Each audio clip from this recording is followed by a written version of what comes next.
हाँ सब बहुत चिल्लाते हैं। कौन चीज जिताई हो? महंगाई है, महंगाई है, महंगाई है।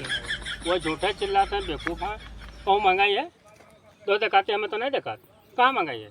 तो दिखाए थोड़ा, तो महंगाई कहाँ है? दिखाए ना जब जैसे जब दारू खरीदे को होता है हाँ। और मांस मछली खरीदे को होता है तब क्यों नहीं कहा महंगाई है।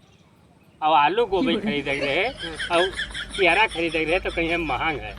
अब केरा 50 रुपया दर्जन मिलत है 12 ठौरे, तो वह का बताओ था महंग है। देव रूपी भोजन है, भगवान का चढ़त है।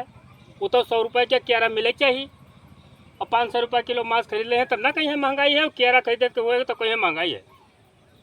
जनता का इतना बेवकूफ़ क्यों नहीं है? महाबेवकूफ़ जनता हो। छोड़ो यार, तुझसे हाँ, जो छोड़ो बतियाई। का छोड़ो, सही बतिया बताई था तब करना ही नहीं लागत तुमका। दारू खरीदे कोई 4000 रुपया बोतल खरीद ले वो, तब ना कहबो महंगाई है। 50 रुपया किलो दर्जन जो है केरा है तब कहबो महंग। 100 रुपया किलो सेब है तो कहबो महंग है। जाओ भागो, आइयो सवेरे सवेरे।